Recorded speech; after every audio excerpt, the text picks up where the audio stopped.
Well so hello everybody and welcome back to my channel let's troll the concept. और आज हम लोग basically अगला वीडियो लेकर आ गए हैं एचसी वर्मा सॉल्यूशंस की सीरीज़ को कंटिन्यू करने के लिए। एंड आपकी स्क्रीन पर ये अगला क्वेश्चन है। Alright, so let's start. Suppose स्वर्गलोक heaven is in constant motion at a speed of 0.999 c with respect to earth. देखिए, अब इस प्रकार के क्वेश्चन शायद आपको लगे कि कैसे हो रहा है, तो इसमें मेरे ख्याल से आपको ये नहीं सोचना कि कैसे क्वेश्चंस बने, ऐसा कैसे होगा, बल्कि आपको कंसेप्ट लगाना। ठीक है, theory of relativity.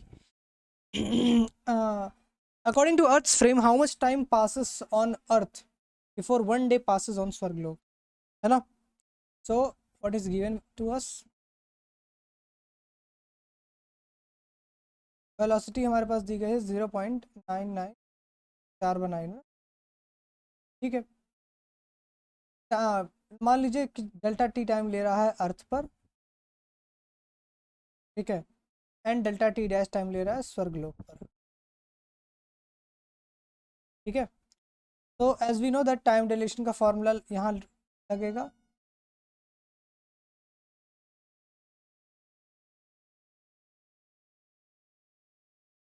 We shall use what, we shall use time dilation. अब टाइम डायलेशन जब यूज करेंगे, ठीक है, इसका फॉर्मूला क्या कहता है, इसका फॉर्मूला कहता है कि हमें जो स्वर्गलोक is in a constant motion delta T dash T up, स्वर्गलोक की वेलोसिटी दी हुई है एंड टाइम इंटरवल अर्थ का दिया गया है। ठीक है, we have to find out how much time passes before one day passes on Swargalok, तो डेल्टा टी डैश निकालना है। ठीक है, problem directly we can put the formula. ठीक है, ये आप डायरेक्टली वैल्यू पुट कर सकते हैं, आंसर शिफ्ट।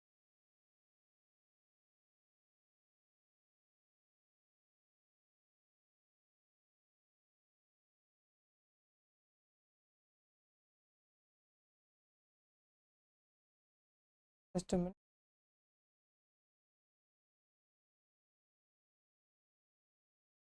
तो डेल्टा टी डैश पता करना है। डेल्टा टी हमारे पास है वन डे ना, हाँ, upon the root one minus T square upon C square, मतलब 0 स्क्वायर, है ना। अब इसको जब आप सॉल्व करेंगे फर्दर, तो this will come out to be delta T dash is equal to one upon, ये आएगा डिनोमिनेटर में आएगा under root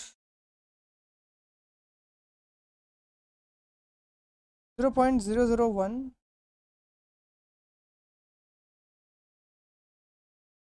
and this will come out to be finally, जब आप सॉल्व करेंगे this out to be approx 60 कुछ 70 days. ठीक है, तो यानी कि जब एक दिन अर्थ पर बीतेगा तो स्वर्गलोक में कितना होगा, वो 70 दिन के बराबर। Wow, interesting. Alright, well this I should think आपको एक प्रैक्टिकली नहीं सोचना चाहिए ऐसा, बट हाँ, according to concept of relativity ये अप्लाई हो जाता है। ठीक है, तो let's come back to another question, let bring for you another question, give me 2 minutes।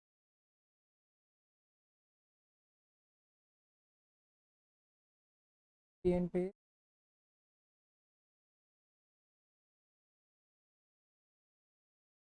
इन पर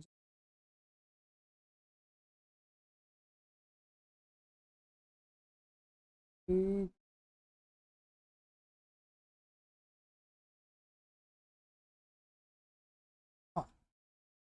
So if a person lives on average 100 years in his rest frame, how long does he live in the earth frame if he spent his all his life on a spaceship going at 60% of the speed of light? All right. Again a good question. तो दिया हुआ है कि person lives average, मान लीजिए उस person का जो एवरेजली कितना साल जी रहा है अर्थ पर, 100 years। ठीक है, अर्थ पर कितना जी रहा है, 100 years पर।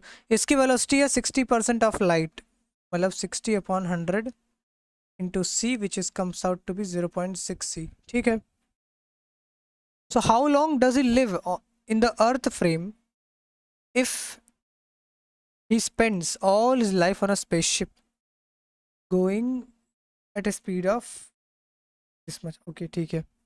So once again, time dilation formula. What is time dilation formula? Delta tau is equal to delta tau dash, if it tau naught, upon under root 1 minus we square upon C square tau dash. ये क्या है? This is measured, what is this? It is a time measured with respect to rest frame of reference. It is a time measured with respect to relative motion between the observer and the object, है ना? Delta T dash delta T ये है, and delta T not ये कब से measure होगा? This is the according to time according to rest frame. ठीक है, अब रेस्ट फ्रेम के अकॉर्डिंग टाइम कितना दिया हुआ है? 100 अपॉन अंडर रूट 1 माइनस 0.6 का square which will comes out to be 100 upon 0.8, मतलब ये हो जाएगा 125 ईयर। ठीक है, दिस क्वेश्चन ऑल्सो कंप्लीटेड। तो वैसे बहुत ज़्यादा टफ नहीं है, कुछ क्वेश्चंस भले होंगे बट ज़्यादातर क्वेश्चंस सीधा आपको अप्लाई कर देना। ठीक है, अब देखिए अगला सवाल जो है ये काफ़ी बेहतरीन सवाल है, इसमें अब और बाकी कंसेप्ट लगे। Let's come to the question 3 1। ठीक है, क्या करना पड़ेगा?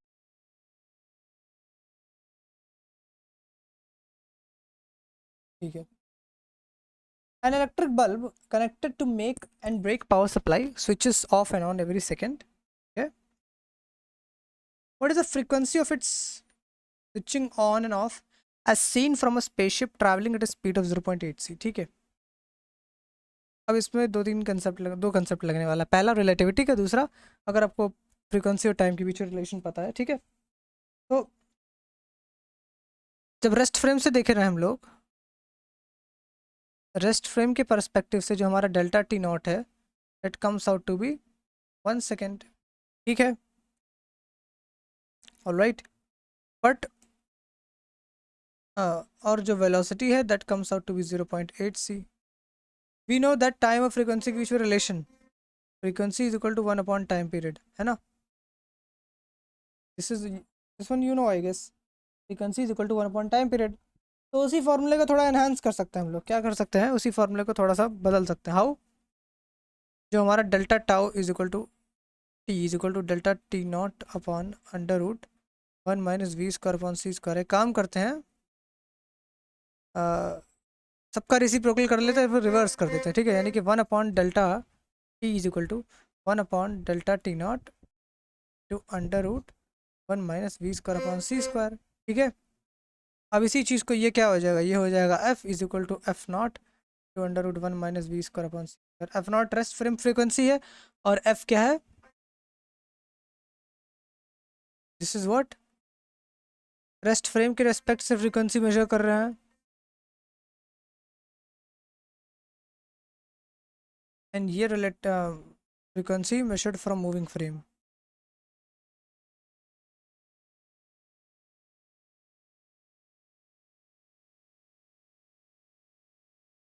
ठीक है, ये तो आप निकाल लेंगे आराम से मूविंग फ्रेम से। अब देखिए, वी नो दैट हमारे पास डेल्टा टी नॉट कितना है? 1 सेकेंड। तो एफ नॉट कितना होगा? 1/1 विच इज़ 1 हर्ट्स, फिर सेकेंड इनवर्स, है ना? तो एफ हमारे पास है and this comes out to be 1, this comes out to be 1 minus we square upon C square यानी कि 0.8 का square, that comes out to be 1 to 0.6 यहाँ आ जाएगा, दैट विल कम 0.6 सेकेंड। ठीक है, all right, now what is next question? कुछ आपको issue हो सकता है then you can ask me in the comments. Alright, ये बेसिकली प्रैक्टिस के लिए H C Verma at the beginning level अगर आप आ रहे हैं, पहली बार रिलेटिविटी पढ़ रहे हैं, तो yes you must solve H C Verma.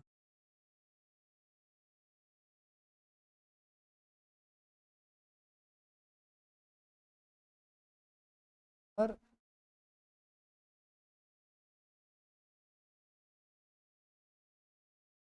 Here is the next question. ठीक है, अगेन हो गई है, क्या करता हूँ question.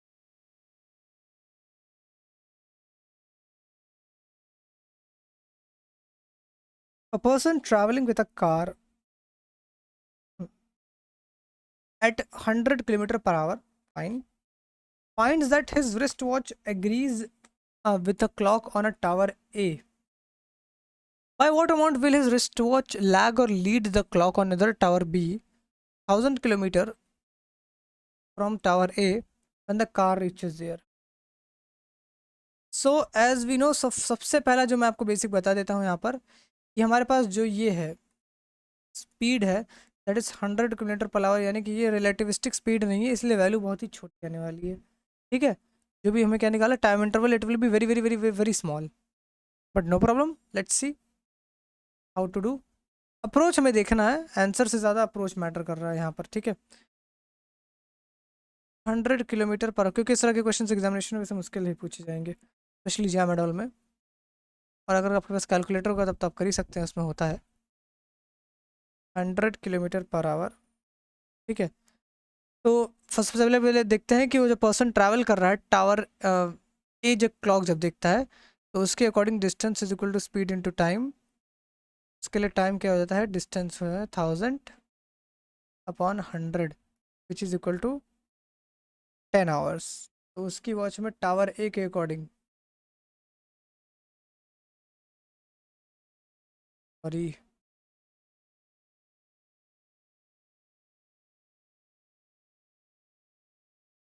This is the measurement of tower A. ठीक है, अब क्या कर, अब by what amount his wrist watch will lag और लीड, जब वो टावर बी तक जाएगा जो कि 1000 km उससे फार में है। ठीक है, तो डेफिनेटली टाइम हम वही सेम फार्मूला लगा सकते हैं, which one, delta T is equal to delta T not upon under root 1 - v² upon c²। By the way इसे लेंथ कॉन्ट्रैक्शन से भी लगा सकते हैं, but as I prefer you can choose yours. Okay, तो रेस्ट फ्रेम के respective से क्या है time, delta T is equal to 10 hours, यानी कि 10 इंटू 60 मिनट्स इंटू 60 सेकेंड्स में हो जाएगा ये। और नीचे क्या होगा, 1 - v²। तो एक चीज़ आपको जाननी चाहिए कि हम लोग को जो v निकालना है ना सबसे पहले, तो that will come out to be km/h में है ना, इसे हमें कन्वर्ट करना होगा, कहाँ है, हाँ, 100 × 5/18। अब इसे कन्वर्ट करें तो 500/18 आएगा, यानी कि इसको जब आप सॉल्व करेंगे so that will come out to be 500/18 square divided by 3 into 10⁸ का स्क्वायर। ठीक है, अब इसकी आंसर मैं सीधा आपको बता दे रहा हूँ कि what answer it will come out, what answer it will come. तो जब आप delta T minus delta T not निकालेंगे तो टाइम लैग जो होगा वो 0.154 नैनो सेकेंड्स का होगा। नैनो सेकेंड्स मतलब 10⁻⁻9 seconds. You can imagine how small this time interval is. इसीलिए मैंने कहा था ऑलरेडी कि इस प्रकार के क्वेश्चंस ज़्यादा तो नहीं पूछे जाते, क्योंकि रिलेटिविस्टिक का केस हम लोग पढ़ रहे हैं, ये नॉन रिलेटिविस्टिक सवाल है ना, कुछ उसी प्रकार से। लेकिन भाई टाइम लैग हो रहा है, but as you can see कितना छोटा। नाउ अनदर इस अगला सवाल बहुत आसान है, थोड़ा दिमाग लगाना होगा बस। तो let me bring that question again to your screen within 3, 2, 1। At what speed the volume of an object shrinks to half of its rest value. मान लीजिए रेस्ट वैल्यू है v0, अगर मान लीजिए रेस्ट वैल्यू है, and v जो है वो रिलेटिविस्टिक वैल्यू है।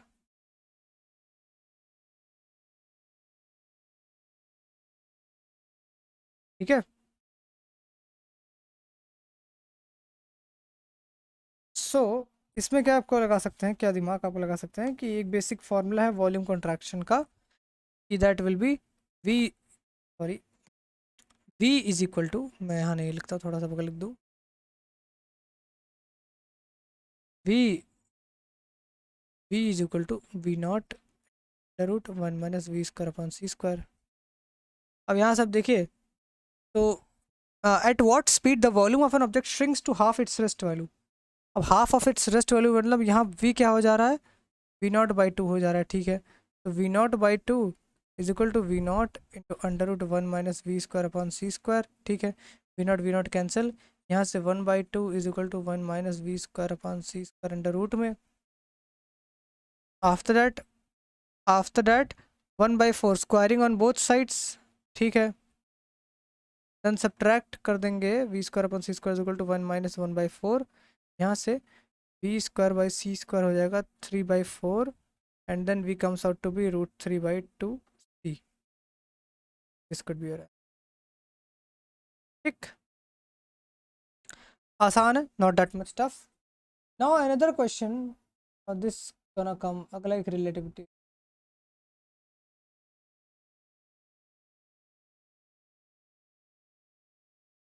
Have to do it. अब चाहे तो आप पॉज करके भी सॉल्व कर सकते हैं, ठीक है। FRC वर्मा की किताब लगभग लोगों के पास। तो a particular particle created in a nuclear reactor leaves 1 centimeter track before decaying, all right, assuming that the particle moved at 0.995 c, calculate the life of the particle in the lab frame and in the frame of particle, ठीक है। तो particle का निकालना है हमें, क्या निकाला, calculate the life of a particle, ठीक है।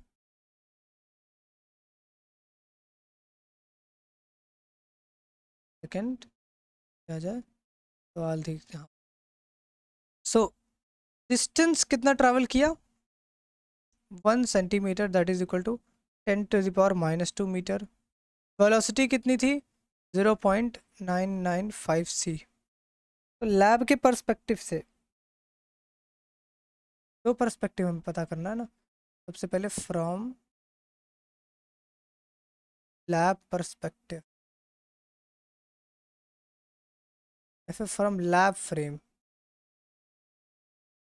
क्या होगा, क्या होगा, distance is equal to speed into time.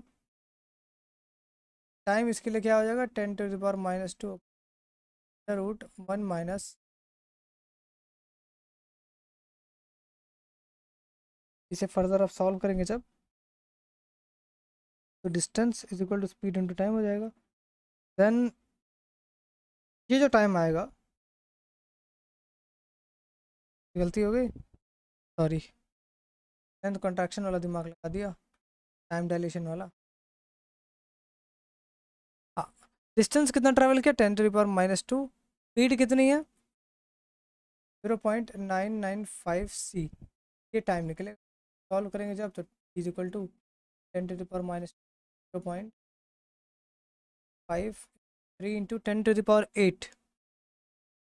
Solve करने के बाद आपको टाइम की वैल्यू यहाँ मिलेगी 33.5 इंटू 10⁻12,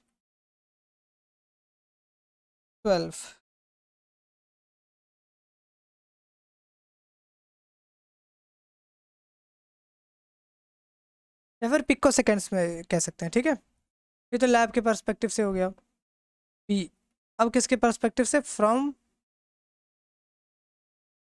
पार्टिकल पर्सपेक्टिव।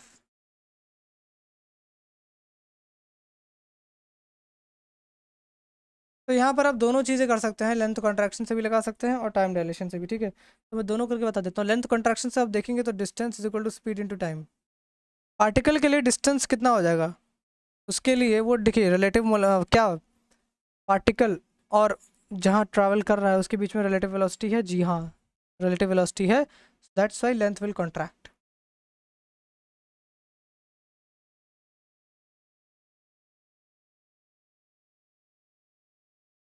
इसको टी डैश नाम दे रहा हूँ, ठीक है। दोनों दोनों टी टाइम्स सेम नहीं है ना, अलग अलग है। तो now what comes, T dash is equal to 10⁻⁻² into, यहाँ हो जाएगा 0.0095,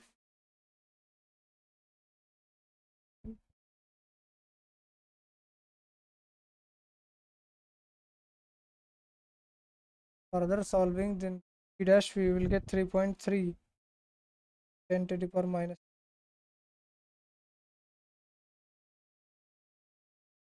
है ना। अब देखिए इस केस में क्या पूछा बेसिकली कि हमारे पास calculate life of the particle, तो फ्रेम लैब के फ्रेम से निकाल लिए और पार्टिकल के फ्रेम से यानी कि पार्टिकल उस पार्टिकल के फ्रेम से मतलब जो ऑब्जर्वर वो पार्टिकल पर बैठा है उसके लिए लेंथ कॉन्ट्रैक्ट करेगी through time dilation. Also you can solve this formula, you can solve this question.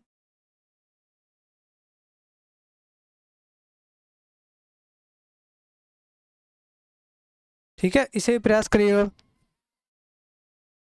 इस मेथड से सॉल्व करके चेक करिएगा कि आंसर इज कमिंग और नॉट। ठीक है, this would be your homework I should say. Alright, so this was a question and now let's come to another question.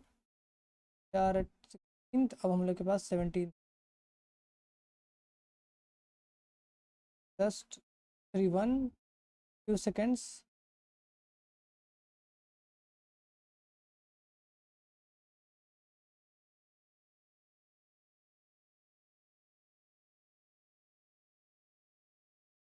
just 3।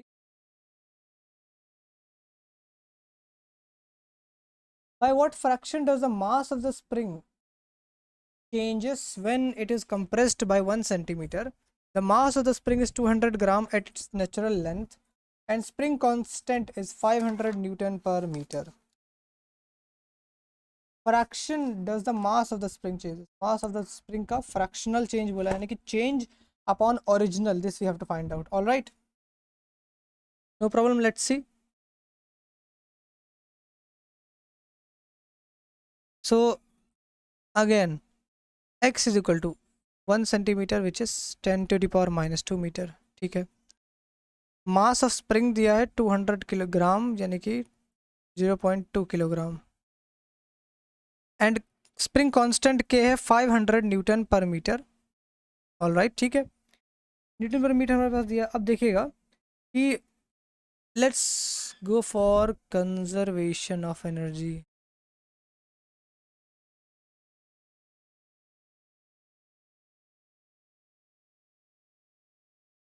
तो kinetic energy initial plus potential energy initial equal to kinetic energy final plus potential energy final.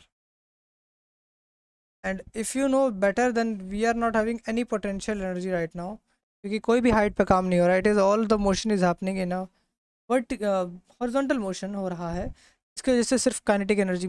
तो kinetic energy initially कितनी थी? शुरू में ये है half के x square. ठीक है, and final kinetic energy half not V. ठीक है, सुनो, यहाँ से मैं कह सकता हूँ कि v is equal to under root के अपॉन नॉट, ये फॉर्मूला यहाँ लग जाएगा।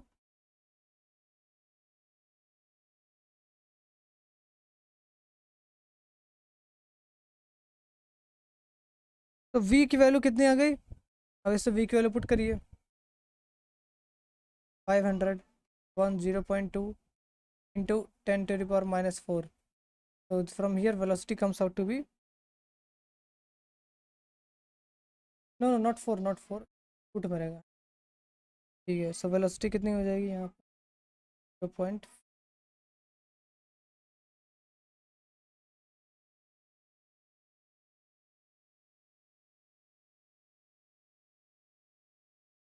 नाउ वेलोसिटी मिल गई। Now what is asking fractional change सवाल है फिर। By what fraction does the mass of the spring change? Fractional change मतलब चेंज अपॉन ओरिजिनल, चेंज कितना हुआ। अब एक चीज़ आपको पता होनी चाहिए, this formula is very good, कि रिलेटिविस्टिक मास का एक फार्मूला होता है कि डेल्टा एम, ये रिलेटिविस्टिक मास है, डेल्टा एम नहीं M,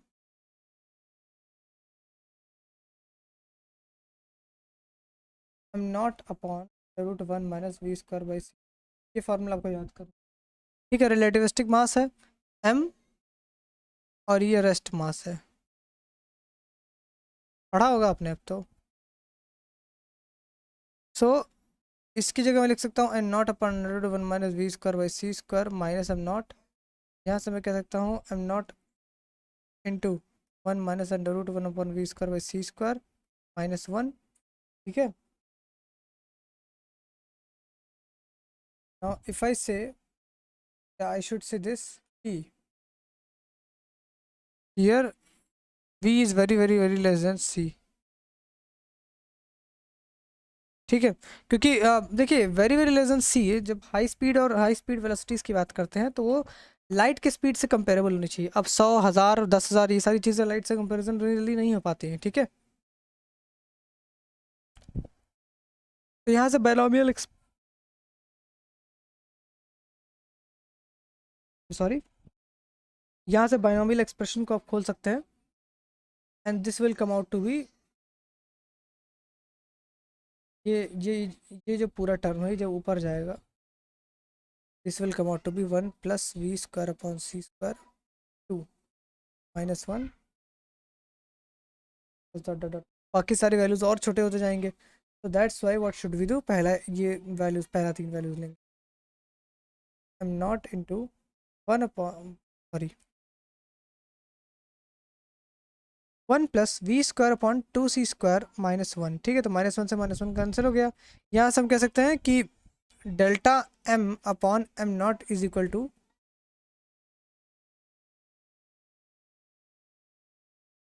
delta m upon, by the way m not ऊपर था, नीचे भी m नॉट था ना, तो ये कैंसिल हो जाएगा। क्यों, देखिए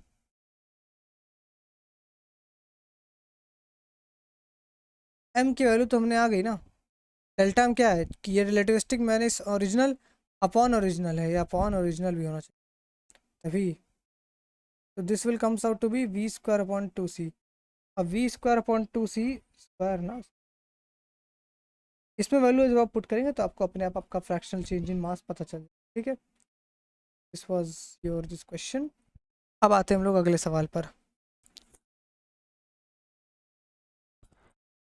अब ये सारे सब सवाल अभी आने वाले हैं, ये थोड़ा बाकी प्रीवियस टॉपिक्स पर भी कंसेप्ट बेस्ड है। प्रीवियस टॉपिक फिजिक्स के बाकी टॉपिक्स से भी रिलेटेड है।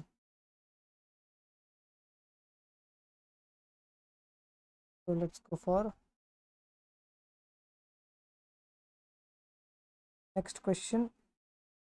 Find the increase in mass when 1 kg of water is heated from 0 degree Celsius to 100 degree Celsius। ठीक है, तो 1 kg of water is heated from 0 degree Celsius to 100 degree Celsius, specific heat capacity। So few things which we should know before solving this, that is dq is equal to specific heat capacity mc delta T।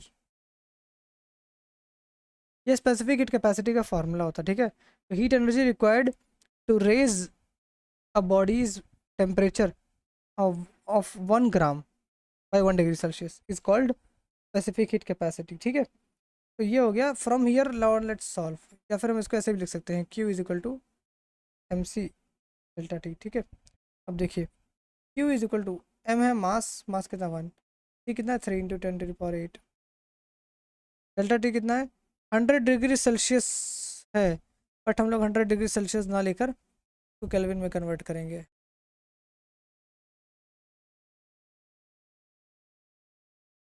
How, plus 273 that will be come out to be 373, है ना। And what is left, हो गया delta T हो गया। ठीक कहाँ हुआ है, ओह सॉरी सॉरी सॉरी, मैंने सी को स्पीड ऑफ लाइट तो नहीं कर दिया, बाय द वे भूल जाता हूँ, भूल गया मैंने अचानक से। ये सी है स्पेसिफिक हीट कैपेसिटी, लाइट की स्पीड नहीं, ध्यान रखिएगा।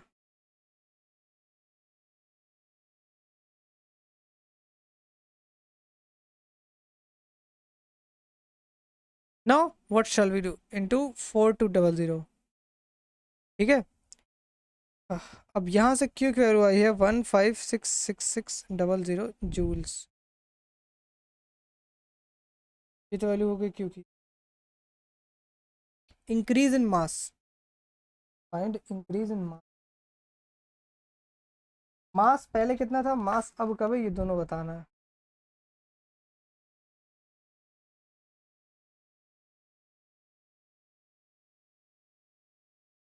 Is there anything related to speed? Speed दिया नहीं गया है. So all right, what you can do here is we can directly apply Einstein's famous equation E is equal to mc square. तो m is equal to energy कितना है यहाँ पर, heat energy के फॉर्म में है 15666600 डिवाइडेड बाई 3 इंटू 10⁸ का whole square, and this comes out to be 0.174 10⁻⁻10 kg. My lord, -10 kg, इतना छोटा मास में वो इंक्रीज हुआ है. My Lord. ठीक है, तो ये क्वेश्चन हो गया 18th क्वेश्चन. तो आपको बाकी कंसेप्ट्स भी थोड़ा सा ध्यान में रखने होंगे तभी ये अच्छे से हो जाए. Now let's come to another question which is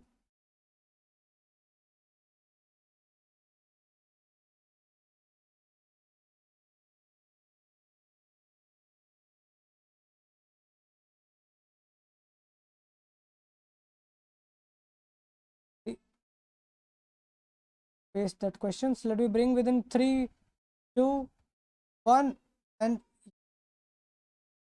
find the loss in this mass of 1 mole of an ideal monatomic gas kept in a rigid container as it cools down by 10 degrees Celsius. The gas constant R is equal to 8.3 joules. तो इसको solve करने के लिए हम पर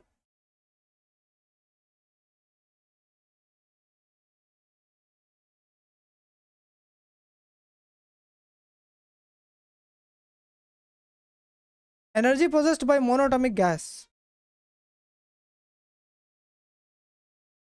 is equal to how much? Is equal to 3/2 RT. ये formula होता है. तो एज वी नो कि यहाँ पर टेम्परेचर है 10 डिग्री सेल्सियस, तो instead of 10 it will be 283. तो E is equal to 3/2 to 1 into R 8.3 तो केल्विन, टेम्परेचर को केल्विन में चेंज करिए 283. This comes out that E should be 3523.35 joules.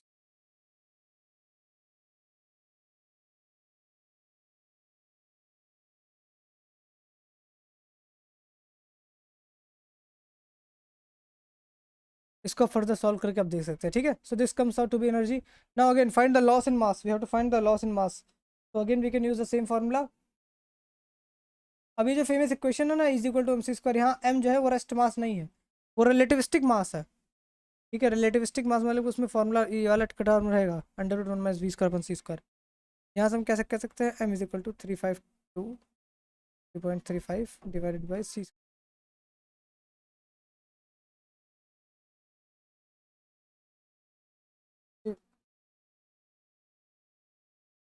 Further solving you will get 3. ठीक है, तो इस प्रकार के क्वेश्चंस भी आ सकते हैं, थोड़ा कंसेप्चुअल बेस्ड है, बाकी not that much tough. Right, तो 19th हो गया. Let's come to 20th question, आज के लेक्चर का last question.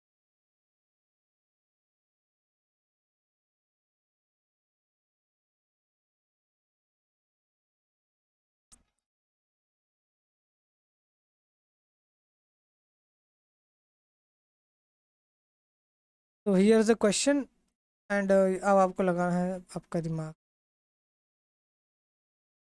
By what fraction does the mass of boy increases when he jump starts running at a speed of 12 kilometre per hour? And once again देखिए, अब ये boy जो है ये 12 kilometre per our से दौड़ रहा है, यानी कि इसका मास क्या होगा, इंक्रीज होगा या फिर डिक्रीज. देखते हैं, इंक्रीजिंग में बता रहा है, मतलब कितना मास इंक्रीज होगा. वैसे क्या रियल लाइफ में ऐसा होता है कि हम लोग दौड़ते रहें और हम लोग की मास इंक्रीज हो रही है? जी हाँ होता है, लेकिन how much, by how much amount, let's see. Velocity is equal to 12 kilometre per hour. मेरे लिए था 12 into 5/18. That comes out to be 60/18 metre per second. ठीक है, ये क्या होगी वेलोसिटी. अब fraction change again, fractional change मतलब क्या होता है, चेंज अपॉन ओरिजिनल, चेंज क्या है सबसे पहला, relativistic m naught minus m, sorry relativistic तो एम है, ये नॉन रिलेटिविस्टिक है, एम नॉट अपॉन ओरिजिनल, इसको आपको करना पड़ेगा। एम नॉट को क्या लिख सकते हैं, एम को क्या लिख सकते हैं, m not into one minus we square minus M naught divided by m not. यहाँ से हम देख सकते हैं कि कुछ चीज़ें कैंसिल आउट हो रही हैं, जैसे एम नॉट कैंसिल होएगा, so what will left, one minus we square upon C square minus one. Now again v is very less than c, that is 12 kilometre per hour, and c जो है वो light की speed है, ठीक है। बस यहाँ से हम वही चीज़ वापस लिख सकते हैं, one upon one by two v square upon C square minus one plus dot dot dot dot जो भी है,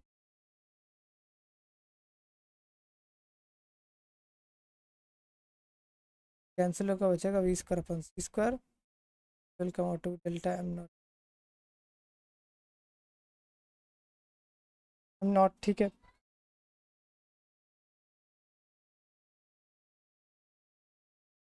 v की वैल्यू कितनी है, 60/18,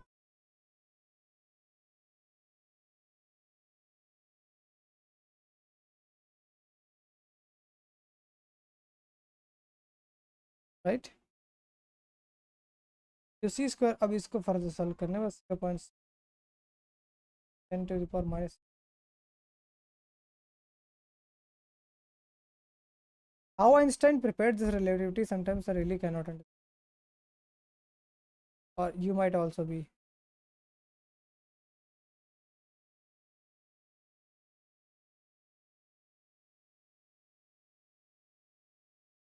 So this was the 20th question, and इसके बाद कुछ questions और बचे हैं, that will be covering in the next part, and I guess you will understand properly in the next class.